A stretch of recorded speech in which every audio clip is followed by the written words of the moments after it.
Okay everyone, I'm back today with another quick video, and today's video is going to be about installing a NVMe drive into the PS5, but with a heatsink. And this heatsink is pretty special because I think, or to my knowledge at least, it's the first of its kind in that this heatsink actually replaces the PS5's SSD cover. So that little metal cover, this replaces it and essentially becomes the heatsink. So it's probably the largest and the thickest heatsink. So you can see some of the details there. Yeah, so the top heat splitter, this is what's going to be exposed. And then the blue part is a thermal pad that's going to make contact with the SSD. And this is my SSD of choice. As with many other people, the WD Black SN850. I got the 1 terabyte model.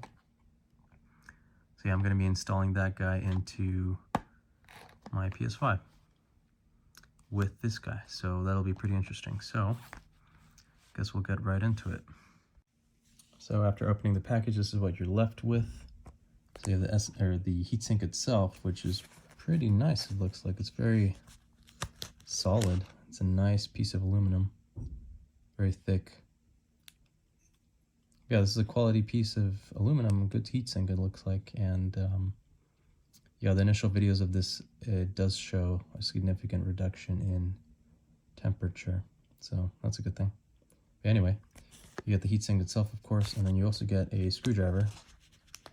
This screwdriver works with the screw that's on the PS5's SSD cover. You have to reuse that screw. It'll go right here. I'll show you later. But yeah, it comes with a screwdriver. You have the heatsink and you have the thermal pad already applied here. You just have to make sure to take off the plastic covering here before you install your SSD. Yeah, okay, so now I'll bring over the PlayStation and we'll get it installed. So here is my PS5. I've already taken off the back cover. Don't mind the little tapes here. That's just for some noise dampening of the disk drive. That actually worked, so maybe try that out. Anyway, I already took the screw off. I tried using the included screwdriver, but the problem with this is that, I don't know if it'll focus on it. The head of the screwdriver is too small for the screw that's already here, and I was worried about stripping the screw, so I decided not to use it. So I guess it's nice that it comes with this, but it doesn't really do the job. So instead, I'm using my screwdriver from iFixit. This thing has been awesome. I am not sponsored though. But yeah, all my repair videos on my channel that I've done, I've always used this kit right here, and it's awesome. But yeah, iFixit, if you're watching this, please sponsor me. Anyway, so yeah, I took the screw off, and let's get this guy open here. Okay, easy peasy. So after you take this off, you're not going to need to use it again, but yeah, I'm just going to throw this back in my PS5 box because I don't want to lose it. But anyway, put that back there.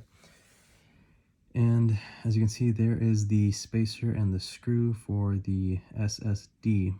I had previously had an SSD installed here, that's why it's already in the 80 slot. Before, I think by default it's in the 110. But yeah, now I have to unscrew that screw, and then I'm going to install this bad boy into the slot right there. It'll be pretty easy, I think. And then we will install the heatsink, and that will be it pretty much. But yeah, let me get that screw off now.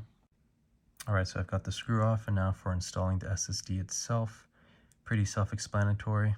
You want to make sure that this notch on the connector side matches up with, oop, come on, focus. Yeah, that notch, the plastic notch on the PS5's motherboard. So that's very important. Usually the sticker side up is how you can tell. Anyway, let's try and put this in with one hand. Okay, we seated it, so now we just push in a bit. Okay, yeah, so that's in.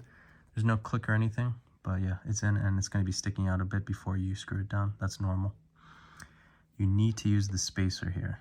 So I've seen some people on YouTube not use the spacer, which is dangerous because then you might put too much force on the connector and you can damage the connector. So make sure to use your spacer. Now you just push it down. You can see it lines up pretty well. So that means it's seated properly. And then we just have to replace the screw for the SSD. So let me get that.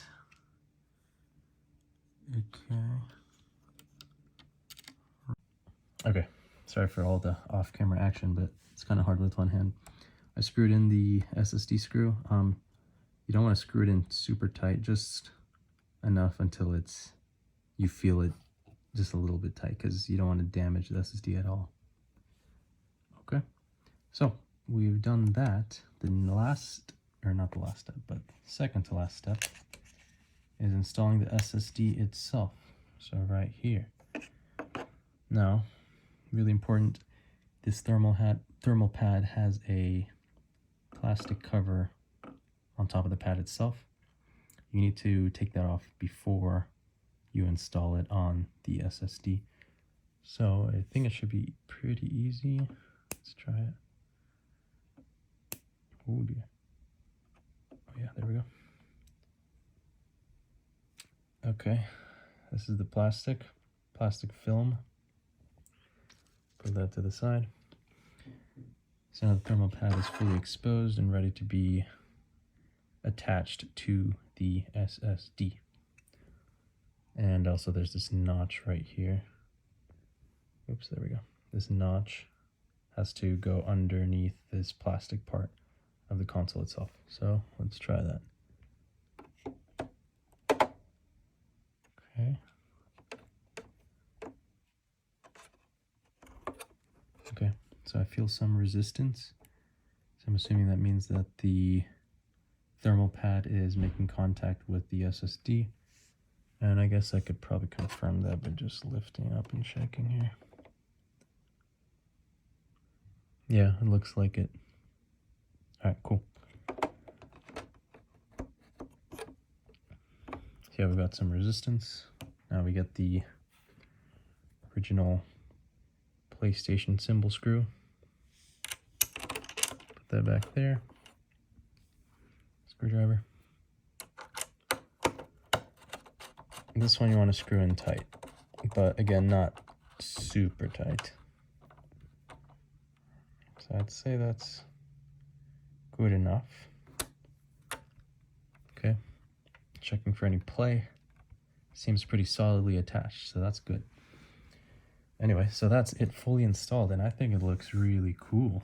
And as you can see, there's like little slots cut out here that actually are in the direction of the airflow for the fan. So the fan is pulling in air from all around the intake. So from here, the air will be going right across here into the fan itself and cooling off the SSD. So that's really neat. And like I said, I think this is the first one of its kind from Sabrent. I'll leave a link in the description down below. All right, now that I've got that all installed, it's time to put the back cover back on and hook it up to the TV and yeah, check if the SSD is working properly and all that, and then that'll be the end. All right, so I have connected the PS5 back up and the SSD was recognized and everything, so I think everything's good to go. Did notice that with the SSD installed, it seems like the fan runs just ever so slightly faster. I think that's to make up for extra heat from the SSD itself. But yeah, that's a smart thing. But anyway, yeah, everything's working fine. So thank you all for watching, and please subscribe and like the video if you want more. Thank you.